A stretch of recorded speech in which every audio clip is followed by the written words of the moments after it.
वैसे तो आजकल किसी के पास भी टाइम नहीं है, लेकिन मैं आपसे वादा करता हूँ कि अगर आपने इस वीडियो में बताए गए रहस्य को जान लिए तो आप दुनिया के उन 2% लोगों में शामिल हो जाएंगे जो मरने से पहले इस दुनिया में अपने सपने को पूरा करके जाते हैं। तो दोस्तों, आप मेरे एक सवाल का जवाब दीजिए। इस पृथ्वी के ही नहीं बल्कि पूरे ब्रह्मांड का सबसे ताकतवर चीज क्या है?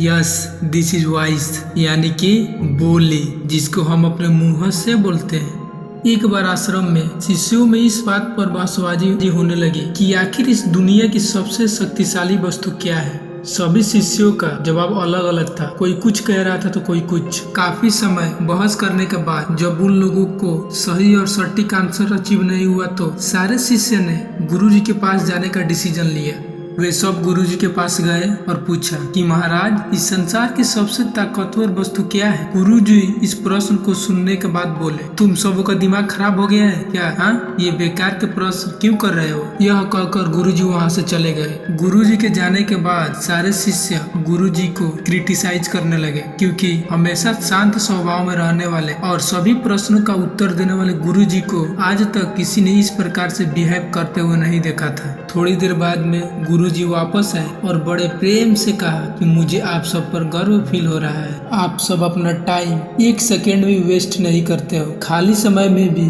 ज्ञान की बातें करते रहते हो। गुरुजी से तारीफ सुनने के बाद वहाँ मौजूद सारे शिष्य खुश हो जाते हैं। थोड़ी देर बाद में फिर गुरुजी बोले, आज आप लोगों का मेरा विचार थोड़ा अलग लगा होगा, क्योंकि यह सब मैंने जानबूझकर किया ताकि आपके प्रश्नों का उत्तर आपको आसानी से समझा सके।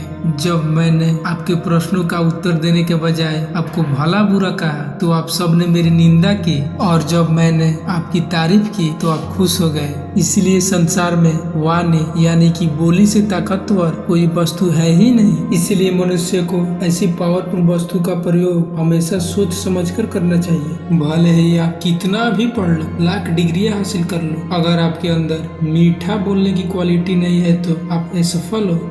मान लीजिए आपके साथ में आपके दो दोस्त हैं, आप घूमने के लिए कहीं पे जा रहे हैं। अचानक से रास्ते में बारिश आ जाती है। उसमें से एक पहला वाला दोस्त बोलता है कि यार बारिश को आज ही आनी थी, आज तो हम घूम भी नहीं पाएंगे। और वही दूसरा वाला दोस्त फील करके बोलता है, थैंक गॉड, आज आपने इतने मस्त मौसम बना दिए।